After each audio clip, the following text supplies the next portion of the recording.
बिस्मिल्लाहिर्रहमानिर्रहीम अस्सलाम वालेकुम स्टूडेंट। सेकेंड ईयर फिज़िक्स में चैप्टर नंबर 13 का लास्ट आर्टिकल पोटेंशियोमीटर, जो कि बहुत ही इम्पॉर्टेंट आर्टिकल है और ये एक यानी इम्पॉर्टेंट कंसेप्ट है जिसको समझना जो है वो बहुत ज़रूरी है। पोटेंशियोमीटर, पोटेंशियो यानी पोटेंशियल से निकला है और मीटर का मतलब मेजरमेंट होता है। इसका मतलब है कि ये एक ऐसा डिवाइस है जो पोटेंशियल मेजर करने के लिए इस्तेमाल किया जा सकता है। लेकिन हम जानते हैं, हमने मैट्रिक में एक डिवाइस जिसको वोल्ट मीटर कहा जाता है उसको स्टडी किया कि अगर हमने किसी भी सर्किट में दो पॉइंट्स के दरमियान पोटेंशियल डिफरेंस मालूम करना है तो हम उन दोनों पॉइंट्स के दरमियान जो है वो एक वोल्ट मीटर अटैच कर देते हैं। लेकिन वोल्ट मीटर को अटैच करना इसलिए ज़रूरी है उन दो टर्मिनल्स के दरमियान ताकि हम उसका पोटेंशियल डिफरेंस एक्यूरेटली रीड कर लें। फ़र्ज़ करें कि ये एक रजिस्टर है जो किसी सर्किट का हिस्सा है। हम इसके ये दो टर्मिनल्स यानी टॉप और बॉटम टर्मिनल के दरमियान एक वोल्ट मीटर कनेक्ट कर देते हैं। अब वोल्ट मीटर क्या करेगा कि वो इन दो पॉइंट्स के दरमियान, जिन दो पॉइंट्स के दरमियान हमने ये वोल्ट मीटर अटैच किया है, पोटेंशियल डिफरेंस मेजर करेगा। मैं एज्यूम कर लेता हूँ कि ये जो रेजिस्टेंस है इसकी वैल्यू है 1 ओहम और ये बैक साइड से जो करंट इस रेजिस्टेंस के अंदर दाखिल हो रहा है वो है 1 एम्पेयर। तो अगर ये 1 एम्पेयर है और ये 1 ओहम है तो 1 एम्पेयर जब करंट इसमें से गुजरेगा तो आंसर क्या होना चाहिए? 1 वोल्ट। लेकिन ये उसी वक्त होगा जब ये इधर से 1 एम्पेयर सारा का सारा करंट इस रेजिस्टेंस में से गुजर जाएगा। लेकिन अगर अपेरेंटली देखें तो जब ये 1 एम्पेयर इस टर्मिनल पे पहुंचेगा तो इसको तो दो रास्ते दिखाई देंगे, यानी यहाँ पर रजिस्टर में जाने का भी रास्ता दिखाई दे रहा है और इधर से जो है वो वोल्ट मीटर में जाने का भी रास्ता दिखाई दे रहा है। अगर तो वोल्ट मीटर इधर से कुछ करंट अपनी तरफ खींच लेगा तो ये 1 एम्पेयर करंट का कुछ हिस्सा, फ़र्ज़ कर लेते हैं, मैं कहता हूँ 0.1 एम्पेयर इधर चला गया, तो इधर जाने वाला करंट जो है वो कम होगा, ये होगा 0.9 एम्पेयर। तो इसका मतलब है अब यहाँ पर जो पोटेंशियल डिफरेंस होगा वो 1 वोल्ट नहीं होगा, ये तो 0.9 वोल्ट होगा, यानी volt meter actual potential difference से कम रीड करेगा। इसका मतलब है जब भी वोल्ट मीटर सर्किट से कुछ करंट खुद अपनी तरफ ड्रॉ कर लेगा, खींच लेगा, तो सर्किट का करंट कम हो जाएगा और अगर सर्किट का करंट कम हुआ तो इसका मतलब है पोटेंशियल डिफरेंस जो है वो सही रीड नहीं होगा, यानी जो पोटेंशियल डिफरेंस रीड होना चाहिए वो उससे क्या होगा? मुख्तलिफ होगा। तो इसका मतलब है कि एक आइडियल वोल्ट मीटर वही होता है जिसकी इनपुट रेजिस्टेंस क्या होनी चाहिए? इनफाइनाइट होनी चाहिए। इसका मतलब है आइडियल वोल्ट मीटर की इंटरनल रेजिस्टेंस इनफाइनाइट। अगर इसकी इंटरनल रेजिस्टेंस इनफाइनाइट होती तो इसके अंदर जाने वाला करंट क्या होगा? 0 एम्पेयर। ये 1 एम्पेयर सारा का सारा कहाँ पर चला जाएगा? इस रेजिस्टेंस में जाएगा और ये एग्जैक्ट 1 वोल्ट क्या करेगा? रीड करेगा। तो इसका मतलब एक आइडियल वोल्ट मीटर तो इंटरनल रेजिस्टेंस इनफाइनाइट वाला ही होगा। लेकिन प्रैक्टिकली हमें जो वोल्ट मीटर मिलते हैं उनकी इंटरनल रेजिस्टेंस इनफाइनाइट नहीं होती। तो अगर इनफाइनाइट नहीं हो तो फिर क्या होनी चाहिए? तो इनफाइनाइट आप अचीव नहीं कर सकते, तो at least it must be very large, बहुत ज़्यादा हो ताकि ये सर्किट में से बहुत ही कम करंट अपनी तरफ खींचे और एक्चुअल सारा का सारा करंट ऑलमोस्ट जो है वो सर्किट के अंदर ही रहे और ये एग्जैक्ट पोटेंशियल डिफरेंस मेजर करे। अब वेरी लार्ज इंटरनल रेजिस्टेंस और वोल्टेज मेजर करने वाले दो डिवाइसेस जो है वो कौन कौन से हैं? पहला जो है वो डिवाइस है वो है डिजिटल वोल्ट मीटर। दूसरा जो डिवाइस है वो है कैथोड रे ऑसिलोस्कोप, जिसको CRO कहा जाता है। ठीक है, तो इसको हम चैप्टर 14 में भी स्टडी करेंगे डिटेल से। ये दोनों डिवाइसेस जो हैं वो बड़े एक्यूरेट पोटेंशियल डिफरेंस मेजर करते हैं, लेकिन इन दोनों डिवाइसेस की एक जो है वो ड्रॉबैक है। ड्रॉबैक ये है कि एक्यूरेट ज़रूर हैं लेकिन एक्सपेंसिव हैं।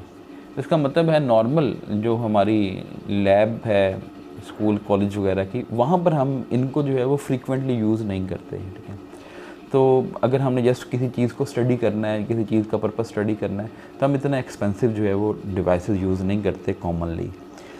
तो फिर उसका इलाज क्या होगा? उसका इलाज ये है कि हम पोटेंशियोमीटर इस्तेमाल करते हैं। पोटेंशियोमीटर एक तो पोटेंशियल डिफरेंस मेजर भी करता है और उसके अलावा वेरिएबल पोटेंशियल डिफरेंस प्रोवाइड भी कर सकता है।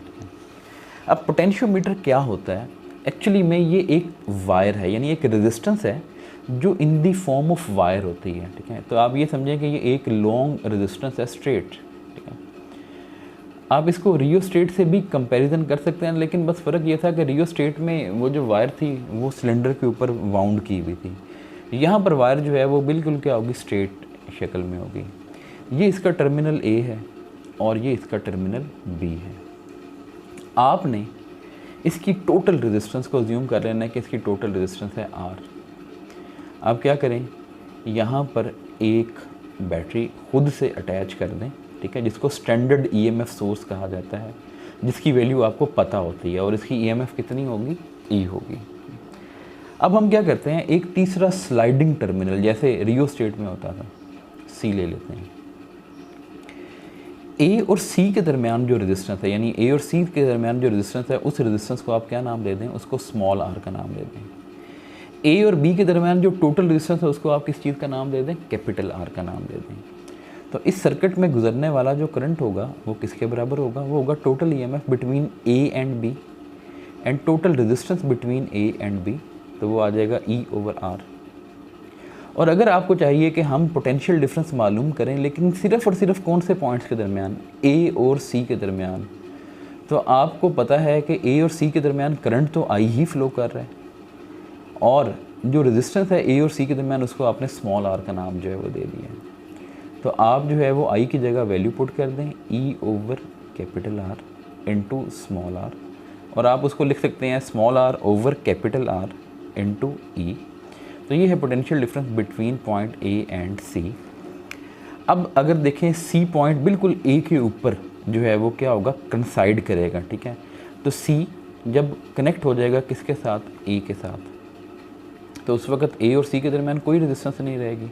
उस वक्त ए और सी के दरमियान जो पोटेंशियल डिफरेंस है वो कितना आ जाएगा, 0। और जब सी कनेक्ट हो जाएगा बी के साथ, जब ये सी पॉइंट बिल्कुल राइट साइड पे ले जाएंगे, तो उस वक्त सी और ए के दरमियान मैक्सिमम रेजिस्टेंस आर आ जाएगी। तो जब स्मॉल आर की जगह भी कैपिटल आर आएगा तो पोटेंशियल डिफरेंस जो है वो क्या हो जाएगा, ई के बराबर। तो इसका मतलब है ये जो स्लाइडिंग टर्मिनल है, स्लाइडिंग टर्मिनल, आपने इसको ए से कहाँ पर मूव करवाना है, बी की तरफ। जब आप इसको ए पे रखेंगे तो पोटेंशियल डिफरेंस 0 वोल्ट, और जब आप इसको मूव करवा के बी पे ले जाएंगे तो पोटेंशियल डिफरेंस मैक्सिमम। इसका मतलब है ये मिनिमम 0 से लेके मैक्सिमम कितना पोटेंशियल डिफरेंस आपको प्रोवाइड कर सकता है, ई के बराबर पोटेंशियल डिफरेंस प्रोवाइड कर सकता है। तो ये एक वेरिएबल पोटेंशियल जो है वो यानी वो डिफरेंस आपको प्रोवाइड कर सकता है। तो पहला काम तो इसका ये है जो हमने यहाँ पर देखा। दूसरा मकसद जिसके लिए आप पोटेंशियोमीटर को इस्तेमाल कर सकते हैं वो ये है कि आप किसी भी अननोन ईएमएफ सोर्स, यानी कोई अननोन बैटरी है, उसकी ईएमएफ मालूम कर सकते हैं। वो कैसे मालूम करेंगे कि आपने पोटेंशियोमीटर को ऐसे कनेक्ट करना है कि हम एक स्टैंडर्ड सोर्स जिसकी वैल्यू नोन होती है वो पॉइंट ए और पॉइंट बी के दरमियान जो है वो कनेक्ट करते हैं। तो ये आपके पास जो है वो पॉइंट ए और पॉइंट बी के दरमियान कनेक्शन हो जाता है, ठीक है। अब ये पॉइंट ए और बी के दरमियान जो कनेक्शन है, इसकी ईएमएफ जो है वो आपने स्टैंडर्ड ईएमएफ लगा दी ई, और ए और बी के दरमियान टोटल रेजिस्टेंस जो है वो कैपिटल आर के इक्वल है। जिस भी अननोन सोर्स को आपने मालूम करना है, उस अननोन सोर्स का पॉजिटिव टर्मिनल आप पोटेंशियोमीटर के उस साइड से कनेक्ट करते हैं जिसके साथ आपने स्टैंडर्ड ईएमएफ का पॉजिटिव टर्मिनल कनेक्ट किया हुआ हो, और जो दूसरी साइड है वो एक गैल्वानोमीटर के ज़रिए आप स्लाइडिंग टर्मिनल के साथ कनेक्ट कर देते हैं जो कि सी है। अब एक्चुअली में आप देखें कि ये जो अननोन ईएमएफ सोर्स का पॉजिटिव टर्मिनल है और ये जो पोटेंशियोमीटर है, पोटेंशियल डिवाइडर है जो ए और सी के दरमियान आपको मिल रहा है, इसका जो पॉजिटिव टर्मिनल है वो आपस में कनेक्टेड हैं। अगर अननोन सोर्स का ये जो नेगेटिव टर्मिनल है और ये जो पोटेंशियोमीटर है इसका ये जो सी टर्मिनल है, अगर ये सेम पोटेंशियल पे आ जाएं तो उसका मतलब क्या होगा कि गैल्वानोमीटर में से गुजरने वाला करंट 0 हो जाएगा, क्योंकि दोनों का पोटेंशियल सेम हो गया, और जब पोटेंशियल सेम होता है तो पोटेंशियल डिफरेंस 0 हो जाता है। यानी आप ये कह सकते हैं कि इस सिचुएशन में गैल्वानोमीटर में से जो गुजरने वाला करंट है वो आप इस फार्मूले से निकाल सकते हैं कि गैल्वानोमीटर की एक साइड पे जो पोटेंशियल डिफरेंस है वो है VAC, potential difference between A and C। Galvanometer की दूसरी साइड पे जो बैटरी कनेक्टेड है उस बैटरी का जो EMF है उसका नाम है EX, तो दोनों का आप डिफरेंस ले लें और इसको डिवाइड कर दें किसके साथ, गैल्वानोमीटर के साथ। तो आप स्लाइडिंग टर्मिनल को पॉइंट ए से पॉइंट बी की तरफ आहिस्ता आहिस्ता आहिस्ता मूव करवाएंगे और वो वाला पॉइंट ढूंढेंगे जहाँ पर गैल्वानोमीटर में से गुजरने वाला करंट ज़ीरो हो जाएगा। जहाँ पर भी गैल्वानोमीटर में से गुजरने वाला करंट ज़ीरो होगा उसको बैलेंस पॉइंट कहा जाएगा। तो जब बैलेंस पॉइंट आएगा तो उस वक्त गैल्वानोमीटर कोई डिफ्लेक्शन शो नहीं करेगा। इसका मतलब है at balance point current through galvanometer is equal to zero और आप VAC minus EX over RG इसको जो है वो ज़ीरो के इक्वल पुट कर देंगे और ये RG इधर जाके ज़ीरो हो जाएगा।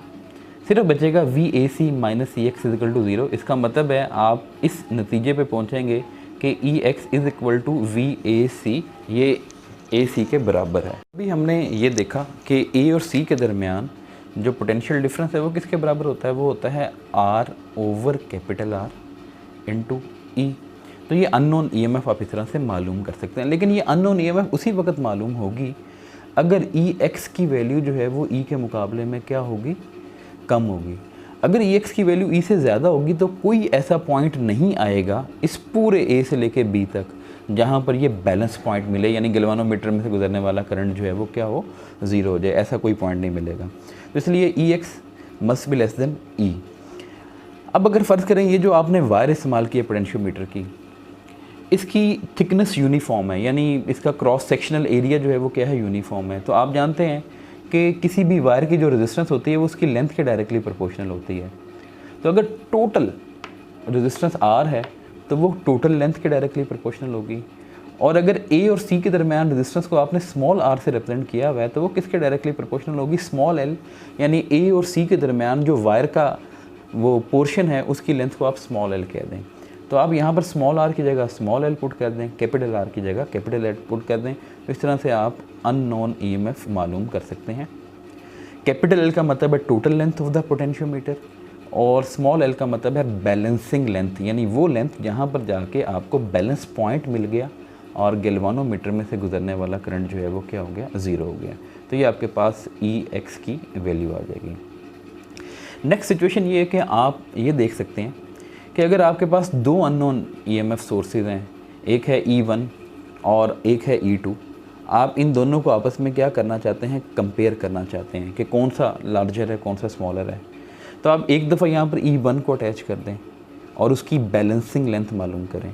फ़र्ज़ करें उसकी बैलेंसिंग लेंथ आती है L1, तो E1 की वैल्यू आ जाएगी L1 over L into E, जैसे इस फार्मूले के मुताबिक। फिर आपने अटैच किया E2 को, फ़र्ज़ करें उसकी बैलेंसिंग लेंथ आती है L2, L1 से ज़्यादा भी हो सकती है, कम भी हो सकती है, इक्वल भी हो सकती है, कुछ भी हो सकती है, ये आ जाती है इस तरह से। अब आप इन दोनों इक्वेशन को डिवाइड कर लें। जब आप इन दोनों इक्वेशन को डिवाइड करेंगे तो E1 over E2 is equal to L1 over L2 आ जाएगा। इसका मतलब है आपने दोनों अननोन EMF सोर्सेज की रेशो मालूम कर ली है। तो उस रेशो से आपको पता चल जाएगा कि क्या E1 E2 से बड़ा है, क्या E1 E2 के बराबर है, या E1 E2 से छोटा है। तो इस तरह से आप पोटेंशियोमीटर को इस्तेमाल करते हुए तीन इम्पॉर्टेंट काम कर सकते हैं कि आप एक पोटेंशियल डिफरेंस मालूम कर सकते हैं बड़ी इजीली, जैसे अभी हमने देखा।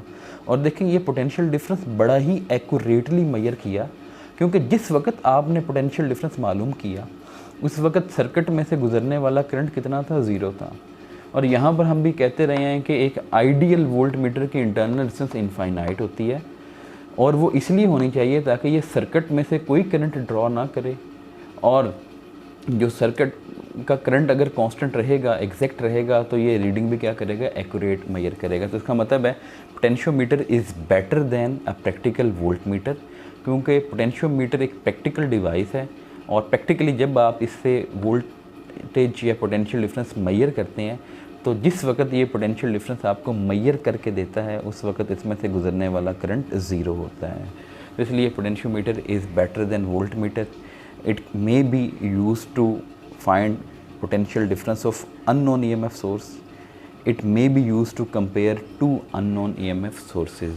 तो ये आज का हमारा टॉपिक है। इसमें से अगर कोई क्वेश्चन आपके जहन में है तो ज़रूर पूछिएगा। अपना ख्याल रखिएगा। अल्लाह हाफ़िज़।